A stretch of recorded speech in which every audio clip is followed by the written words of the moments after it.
অতি বর্ষণে রাতারাতি বেড়ে গিয়েছিল জল। ঝুঁকি নিয়ে পার হতে গিয়েই বিপদ। জলের স্রোতে ডুবলো ডাম্পার। কোনো মতে প্রাণ হাতে করে নিয়ে ঝাঁপ দিয়ে বেরিয়ে প্রাণে রক্ষা পেলেন ডাম্পারের চালক ও খালাসি। তবে বন্যার জলের স্রোতে ধীরে ধীরে ডুবে যাচ্ছে সেই ডাম্পার। চিত্রটা মঙ্গলবার সকালেই দেখা গিয়েছে পশ্চিম মেদিনীপুরের পাশের জেলা বাঁকুড়া এলাকার। জানা গিয়েছে অতিবর্ষণের কারণে সোমবার থেকেই জল বাড়ছিল বাঁকুড়ার গন্ধেশ্বরী নদীতে। সেই জল গন্ধেশ্বরী নদীর ওপর দিয়ে যাতায়াত করা মান কানালি সেতুকে অনেকটাই ডুবিয়ে দিয়েছিল সোমবার সন্ধ্যা থেকে। ফলে সোমবার সন্ধ্যা থেকে যাতায়াত করার ক্ষেত্রে অনেকটা সমস্যা হয়ে দাঁড়িয়েছিল।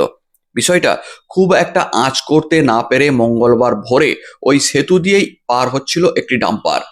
বাইরের থেকে আসা ওই ডাম্পার সেতুটির রাস্তা ঠিক মতো জানলেও সেতুর মাঝে যে কোথাও দুর্বল জায়গা ছিল সেটা জানতেন না। ভোরের বেলা যখন ওই সেতু দিয়ে পারাপারের চেষ্টা করছিল ডাম্পারটি, তখন অনেকটাই স্রোত ও জল বেড়ে গিয়েছিল।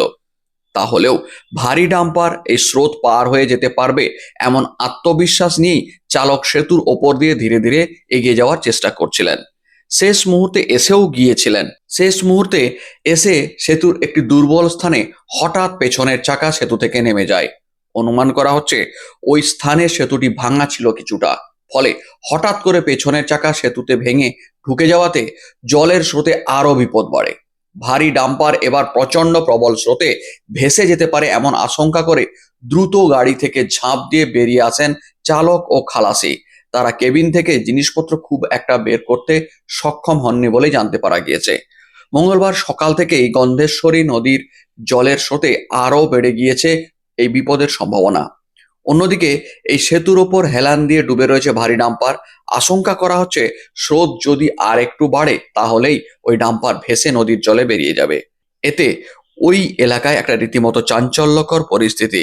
স্থানীয় বাসিন্দাদের দাবি অল্পে প্রাণে বেঁচে গিয়েছেন ডাম্পারের চালক ও খালাসি।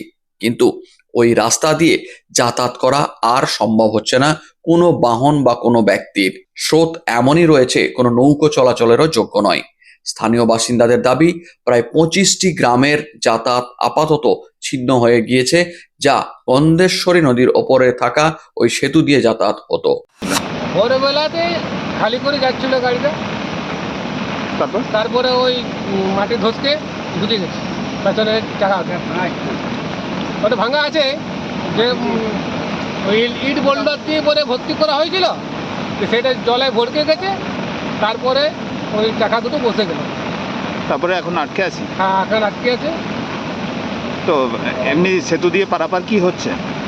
সেতু দিয়ে যাতায়াত করা যাচ্ছে না না, আর এখন যাওয়া হবে না। কবে থেকে এটা হয়েছে? এটা আগের পানটাতে হয়েছে। হ্যাঁ, এই সেতুর উপর দিয়ে কতটা জল যাচ্ছে এখন? এখন পুরা যাচ্ছে এক কমর উপরে যাচ্ছে। মানে এখন পারাপার বন্ধ? এখন বন্ধ। কোন কোন এলাকার মানুষ যাতায়াত করে এই সেতু দিয়ে? এটা পুরা মানকানালির ইধারটা পুরোটা 25টা গ্রাম আছে। কতটা সমস্যা? বহু সমস্যা। এই রাস্তায় আমাদের এত সমস্যা যে আমরা হায়রান হয়ে গেছি। এই তো দুর্ঘটনা ঘটলো। হ্যাঁ, এটা দুর্ঘটনা হয়ে গেছে।